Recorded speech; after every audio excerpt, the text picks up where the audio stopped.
It has been 21 hours since Carla Stefaniak has gone silent while vacationing in Costa Rica for her 36th birthday.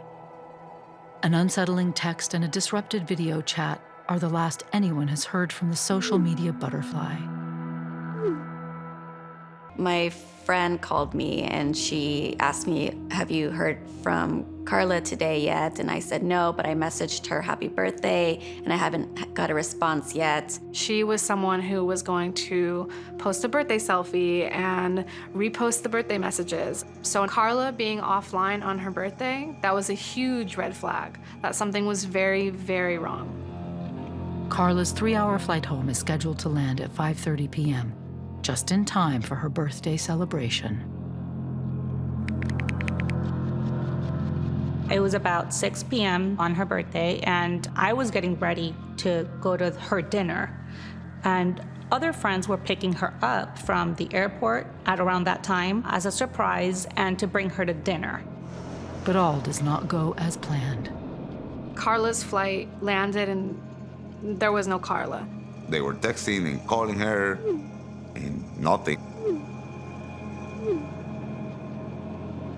And then my friend actually asked if Carla got on the plane, and the answer was no. Surely she missed her flight.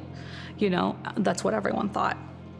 But then they start calling and trying to find her, and she's nowhere. Her friends were actually the ones that told us that something was happening. I didn't know what to think in that moment. I don't know. I guess in some point you don't believe bad things happen to your close ones. Investigators focus on the last person who may have seen Carla alive, the villa security guard.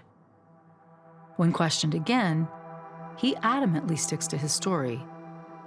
Carla left the villa in a cab at 5 a.m., headed to the airport. But now, they know he's lying. Why would he lie?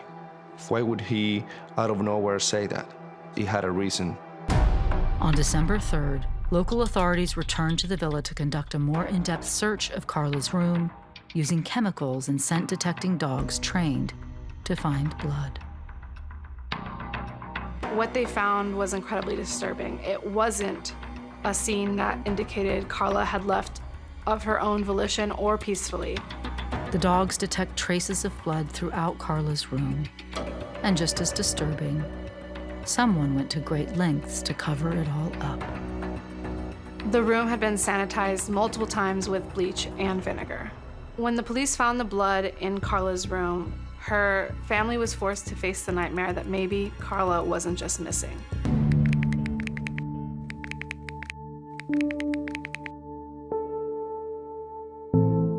Later that afternoon, a grim discovery is made. 1-2 hours later, they give us a call back and they tell us they found a body around 200 meters away from the rental unit.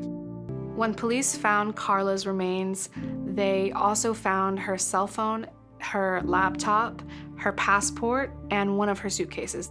This eliminates robbery as a motive, and Carla's wounds indicate a brutal attack. Hours later, investigators make an arrest.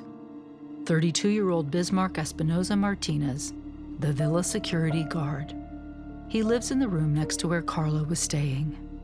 Police acted quickly because they considered Bismarck to be a flight risk.